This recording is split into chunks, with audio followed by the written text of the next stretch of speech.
हाय दोस्तों, CA boys में आपका फिर से स्वागत है। हम CA final new syllabus financial reporting का रिवीजन कर रहे हैं। हमने Ind AS one presentation of financial statement already finish कर चुके हैं। आज हमारा नेक्स्ट इंडिया से Indians 12 income tax.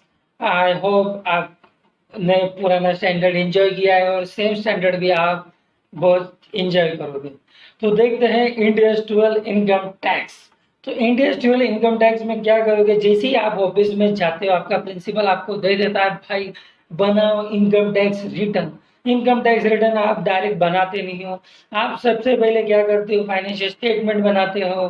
Financial statement मतलब आप बैलेंस शीट बनाते हो, पीएनएल बनाते हो। पीएनएल में जो प्रॉफिट आता है उसे हम बोलते हैं अकाउंटिंग इनकम। अकाउंटिंग इनकम, फिर उस अकाउंटिंग इनकम को आप लेके जाते हो कॉम्पिटिशन। उसके बाद आप बनाते हो कॉम्पिटिशन ऑफ इनकम। और कंपटीशन ऑफ इनकम में आप जो भी अपने 5 हेड है, 5 हेड की इनकम के हिसाब से पीजीपीपी में जो भी अलाउ डिस अलाउ करके जो भी आपकी इनकम आती है उसे बोलते हैं टैक्सेबल इनकम। तो आज का हमारा पूरा खेल इन दो चीजों पे है, अकाउंटिंग इनकम और टैक्सेबल इनकम। तो हम देखते हैं स्टूडेंट, तो क्या डिफरेंस है। से एज्यूम कर लेते हैं हमारे पास एक प्रॉपर्टी प्लांट इक्विपमेंट है। प्रॉपर्टी प्लांट इक्विपमेंट की क्या मतलब 10 लाख की है। 10 लाख की है, उसमें से डेप्रिसिएशन गया 1 लाख, बचे 9 लाख। इसे बोलते हैं कैरिंग अमाउंट। और सेम हम इनकम टैक्स का एज्यूम करते बनाते नहीं है।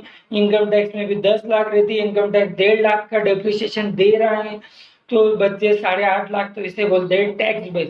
तो कैरिंग अमाउंट और टैक्स बेस में जो डिफरेंस आता है उसे हम बोलते हैं, डिफरेंस को हम बोलते हैं टेम्पररी टैक्सेबल डिफरेंस। अगर इस टेम्पररी टैक्सेबल की डिफरेंस की वजह से अगर हम फ्यूचर में बेनिफिट होने वाला है, फ्यूचर में हमें टैक्स सेविंग होने वाली है, तो उसे हम बोलेंगे डिडक्टिबल टैक्सेबल डिफरेंस और डीटीए मतलब डिफर्ड टैक्स एसेट।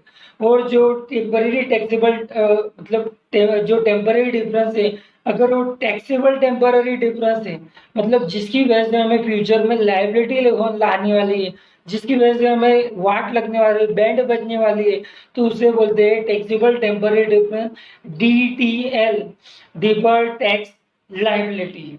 तो ये हुआ डिफर्ड टैक्स लाइबिलिटी। और नेक्स्ट हम देख रहे हैं, हम इनकी अकाउंटिंग एंट्री देख लेते हैं फटाफट। सबसे पहले एक करंट टैक्स का प्रोविजन भी है। करंट टैक्स दो प्रकार के होते हैं, करंट टैक्स में भी current tax asset, current tax liability. तो जब हमारे करंट टैक्स लायबिलिटी थी पेबल, तो PNL account debit to current tax payable. Sir आप डीडीए का भी बता दो। PNL account DDA account debit to PNL, and DTL का भी बता दो तो PNL account debit to DTL. तो ये अकाउंटिंग एंट्री होती है। दोस्तों मैं थोड़ा फास्ट जा रहा हूँ क्योंकि हमारे पास टाइमिंग की कमी है, हमें शॉर्ट टाइम में पूरा रिवीजन कंप्लीट करना है। तो नेक्स्ट चीज हम देखेंगे, तो एक्चुअली क्या है इसमें मैं आपको एक शॉर्टकट ट्रिक बता देता हूँ करने की।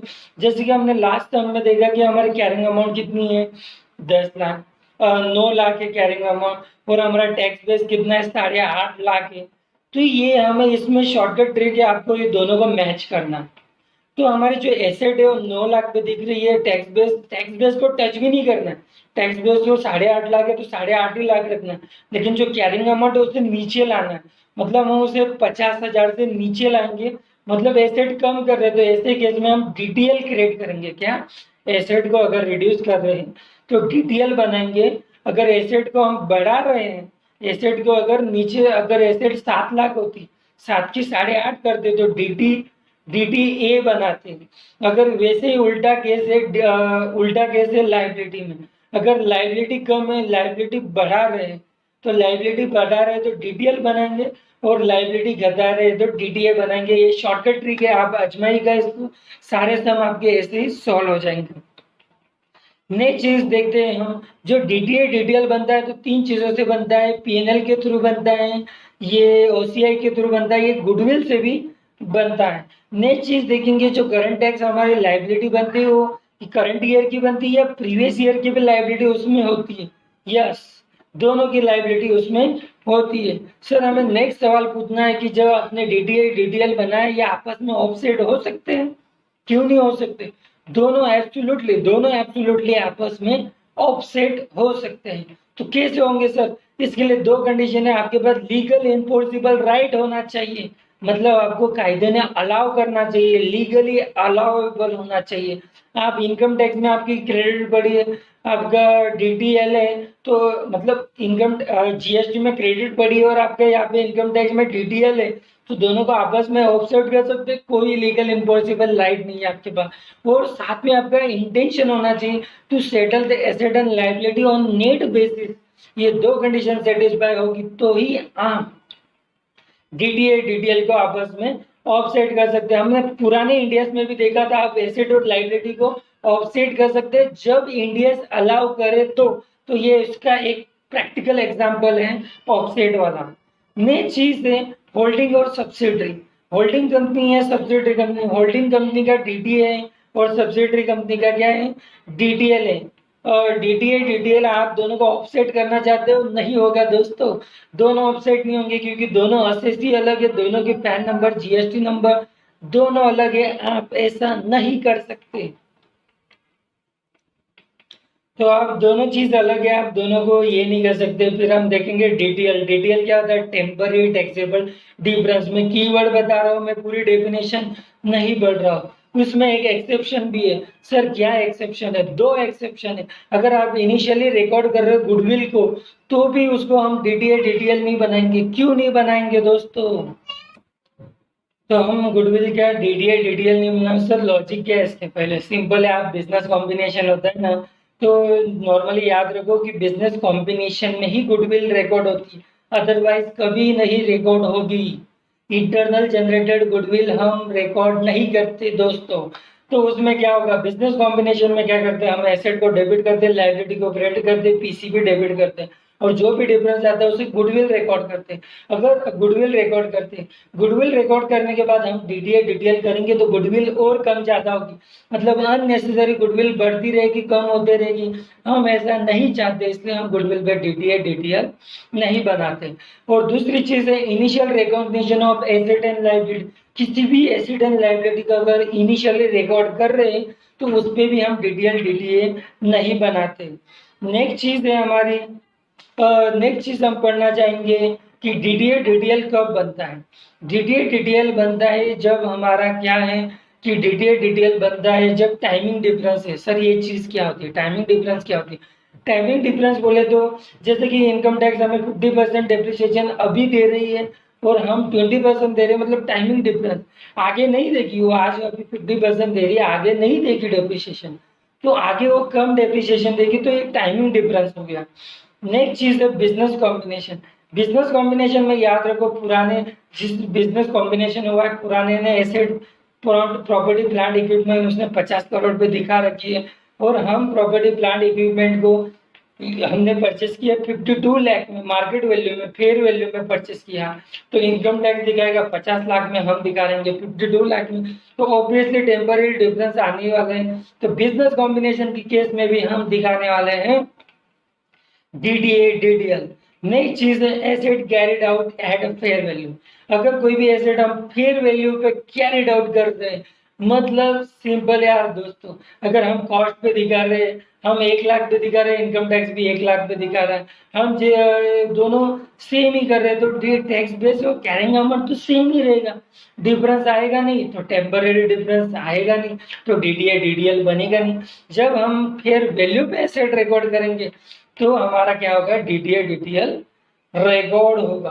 फिर एक प्रूडेंस की बात आती है, डीटीएल में तो हम प्रूडेंस फॉलो करते, लेकिन डीटीए में प्रूडेंस फॉलो नहीं करते। सर आप क्या बोल रहे हैं, प्रूडेंस प्रूडेंस क्या बोल रहे हो। प्रूडेंस मतलब अगर डीटीए अपने सेटअप तभी करेंगे अगर फ्यूचर में हमारे प्रॉफिट होने वाले हैं, फ्यूचर में हमारे प्रॉफिट होने वाले प्रोबेबल है कि फ्यूचर में टैक्सेबल प्रॉफिट होंगे, तभी हम डीटीए सेटअप करेंगे। तो ऐसे केस में हम डीटीए क्या करेंगे, सेटअप करेंगे। तो ऐसे केसेस में हम डीटीए सेटअप करेंगे और प्रॉफिट से ज़्यादा हम डीटीए नहीं बना सकते। दूसरी चीज़ है कि मैंने बोला था कि ओसीआई से भी डीटीए डीटीएल बनता है, तो सही बात है, मैंने बोला था डीटीए डीटीए बनता है ओसीआई से। तो इसमें ये बात है कि अगर रिवैल्यूएशन रिजर्व, अगर कोई प्रोडक्ट कोई भी एसेट रिवैल्यूड होती है तो आप पर इंडिया 16 हम उसको रिवैल्यूएशन रिजर्व में क्रेडिट करते हैं, ना कि पीएनएल में। और रिवैल्यूएशन रिजर्व जाता है ओसीआई में, कहा जाता है ओसीआई में। अभी ओसीआई में तो चला गया, तो क्या करेंगे हम, DTA account debit to OCI या OCI account debit to DTL करेंगे। लेकिन ये क्या हो गया, item that can be recycle है।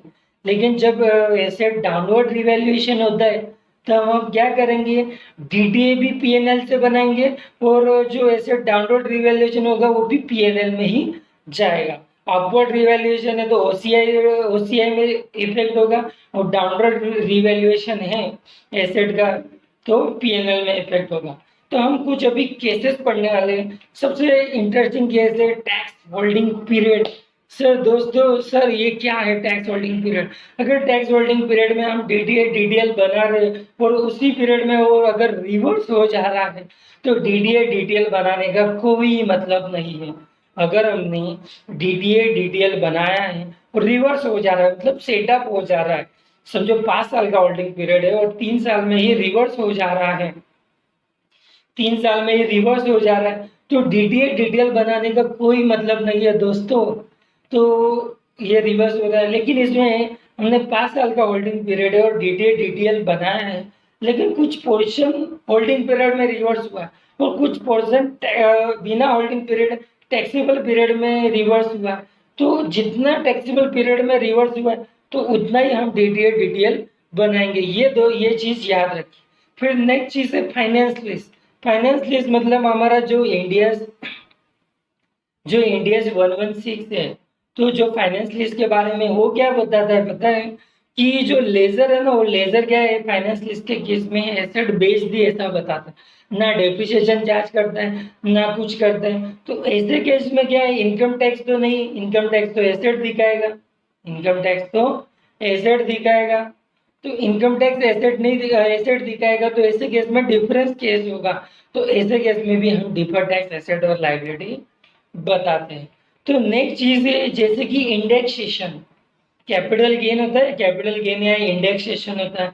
हमने तो लैंड दिखा रही 1-1 लाख ही दिखा रहे, लेकिन इंडेक्सेशन करके लैंड एंड बिल्डिंग तो आज के भाव से 3 लाख दिखती है। तो 1 लाख और 3 लाख में तो टेम्पररी डिफरेंस हो रहा है, तो टेम्पररी डिफरेंस को रिकॉर्ड करेंगे, एज ए डीटीए डीटीएल बनाएंगे। लेकिन ये इंडेक्स कहता है अगर आपका इंटेंशन टू सेल है, अगर आपका इंटेंशन टू सेल है तभी आप डीटीए डीटीएल बना सकते हैं। ये भी एक स्पेशल केस है। और लास्ट केस है DTA on unused tax losses and tax credit.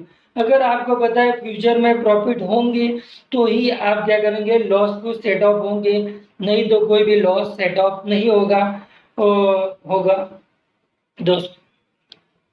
तो दोस्तों आगे जाके ये सेट अप हो जाएगा दोस्तों, ये आगे जाके क्या हो जाएगा, सेट अप हो जाएगा। अभी इसमें क्या है, मतलब डीटीए में क्या होता है, फ्यूचर के प्रॉफिट होते हैं। फ्यूचर में अगर प्रॉफिट हो गया, अगर किसी के पास अनयूज्ड लॉसेस है, जैसे कि इनकम टैक्स में पढ़ते थे ना हम, carry forward losses, carry forward 7 साल तक कैरी फॉरवर्ड हो सकते हैं।